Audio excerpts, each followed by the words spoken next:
नमस्कार, आजाद संवाद मीडिया में आपका स्वागत है। हम लोगों की आवाज रमेश पटेल। लोकसभा में विपक्ष के नेता अनुसूचित जाति आयोग में खाली पदों के नियुक्ति का मामला उठाया। बिहार में नीतीश कुमार मुख्यमंत्री के चेहरा से बाहर। समय के साथ खबर पाने के लिए चैनल सब्सक्राइब करें। नमस्कार, खबर विस्तार से। लोकसभा में विपक्ष के नेता राहुल गांधी ने भारतीय जनता पार्टी पर दलित विरोधी मानसिकता होने का आरोप लगाया। उन्होंने कहा कि दलितों के अधिकारों की रक्षा करने वाले राष्ट्रीय अनुसूचित जाति आयोग को जानबूझकर उपेक्षित कर दिया गया है। आयोग के दो अहम पद एक वर्ष से खाली पड़े हैं। उन्होंने यह कहा कि यह एक संवैधानिक संस्था है, इसे कमजोर करना दलितों के संवैधानिक अधिकारों पर सीधा हमला है।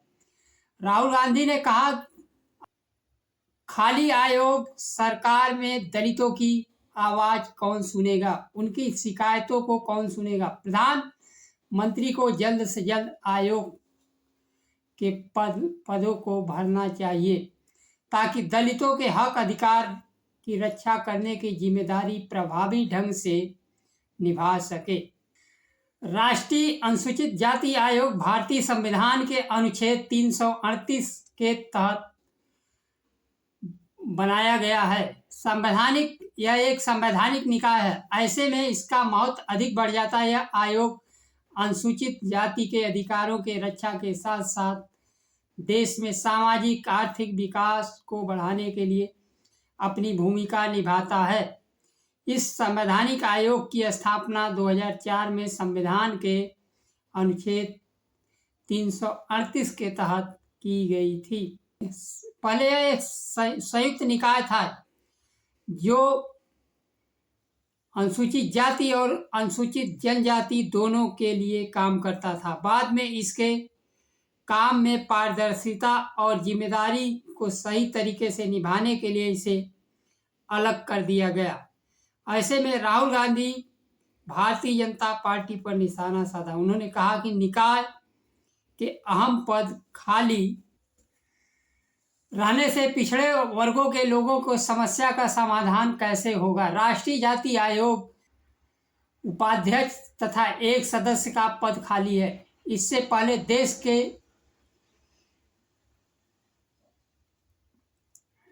देश में जाति जनगणना भी नहीं कराया गया है, जिससे किसकी कितनी जनसंख्या उस हिसाब से सरकार कदम उठा सके। केवल राष्ट्रीय आयोग में ही नहीं पद खाली है, केंद्र सरकार के विभिन्न विभागों में लाखों नौकरियां खाली है, जिसको कि जारी नहीं किया जा रहा है। दलितों, पिछड़ों, अल्पसंख्यकों, आदिवासी,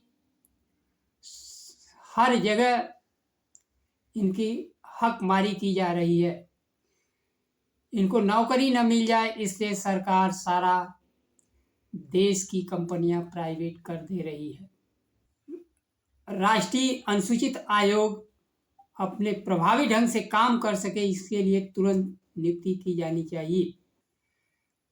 दूसरी खबर है, बिहार विधानसभा का चुनाव इस साल अक्टूबर-नवंबर में होने हैं। चुनाव से पहले ही बिहार में राजनीतिक घमासान मचा हुआ है। बिहार विधानसभा चुनाव के पहले भारतीय जनता पार्टी के प्रदेश अध्यक्ष दिलीप जायसवाल के बयान के बाद मुख्यमंत्री नीतीश कुमार के कान खड़े हो गए हैं। दिलीप जायसवाल ने कहा, अगला विधानसभा चुनाव एनडीए मुख्यमंत्री नीतीश कुमार के चेहरे पर लड़ेगा, लेकिन मुख्यमंत्री का चयन भारतीय जनता पार्टी का संसदीय बोर्ड तय करेगा। एक बात साफ है, बिहार में चुनाव तो नीतीश कुमार के चेहरे पर लड़ा जाएगा, एनडीए के, लेकिन मुख्यमंत्री का चयन संसदीय बोर्ड करेगा। जिस मॉडल पर महाराष्ट्र में चुनाव एकनाथ शिंदे के चेहरे के साथ हुआ, लेकिन मुख्यमंत्री का चयन आवाज बदल गया। यही नहीं, एनडीए के पोस्टरों से मुख्यमंत्री का चेहरा गायब हो रहा। ऐसे में सवाल उठ रहा कि भारतीय जनता पार्टी का फाइनल प्लान नीतीश कुमार को मुख्यमंत्री पद से हटाने का है। भारतीय जनता पार्टी प्रदेश अध्यक्ष के बयान के बाद जनता दल यूनाइटेड ने भी पलटवार किया है। जनता दल यूनाइटेड के नेता विजय कुमार चौधरी ने कहा कि मुख्यमंत्री नीतीश कुमार हैं और आगे भी रहेंगे। भारतीय जनता पार्टी के नेता प्रेम कुमार ने विजय जायसवाल के बयान का समर्थन किया है और कहा, संसदीय बोर्ड ही तय करता है कि मुख्यमंत्री कौन बनेगा। इसके बाद तय हो गया कि नीतीश कुमार मुख्यमंत्री के चेहरा नहीं होंगे। एनडीए में घमासान मचा हुआ है। इस बीच विपक्ष के नेता तेजस्वी यादव भी इस घमासान में कूद पड़े हैं। विपक्ष के नेता ने कहा कि इसमें कुछ नया नहीं है, सबको पता था। तेजस्वी यादव मुख्यमंत्री के बेटे निशांत कुमार को राजनीति में आने का समर्थन किया है और भारतीय जनता पार्टी पर आरोप लगाया कि वह जनता दल यूनाइटेड को खत्म करना चाहती है। उन्होंने कहा कि निशांत हमारे भाई हैं, उनका आदर है, सम्मान है। हम तो चाहेंगे कि वह जल्दी राजनीति में आ जाए, नहीं तो भारतीय जनता पार्टी जनता दल यूनाइटेड को खा जाएगी। ने रखी थी शरद यादव के द्वारा रखी गई पार्टी है। निशांत को जल्दी से जल्द पार्टी की कमान संभाल लेनी चाहिए। पिछले दिनों मुख्यमंत्री द्वारा किए गए मंत्रिमंडल विस्तार पर तेजस्वी यादव ने कहा कि भारतीय जनता पार्टी के तरफ से मंत्री बनने वाले नेताओं का बैकग्राउंड देखें तो कितने पर केस मुकदमे इन लोगों पर है, लेकिन यह बात तय है कि मुख्यमंत्री का यह अंतिम मंत्रिमंडल विस्तार है। इसके बाद तो एनडीए सरकार जाने वाली है। 2025 में एनडीए खत्म हो जाएगी।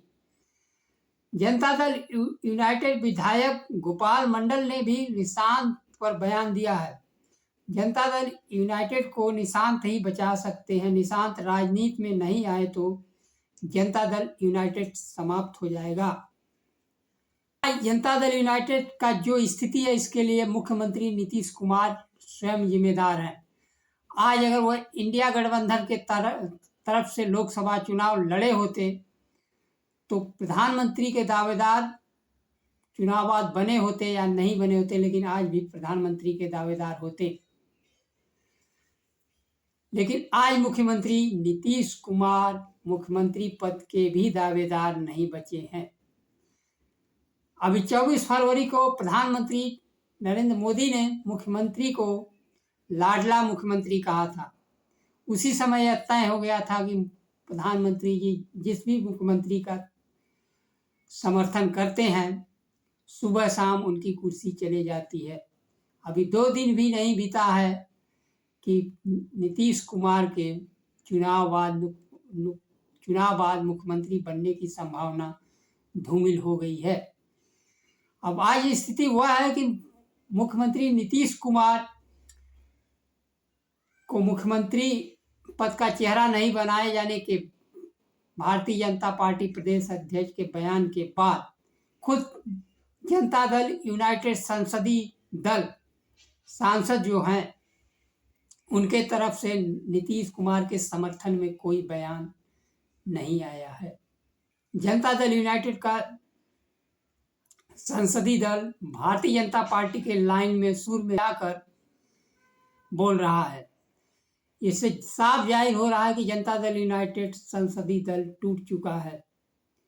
नीतीश कुमार के लाइन पर खड़े होने के लिए कोई बचा है या नहीं बचा है, यह तो अब नीतीश कुमार को तय करना है कि उन्हें संसदीय दल चाहिए या जनता दल यूनाइटेड का जीवन।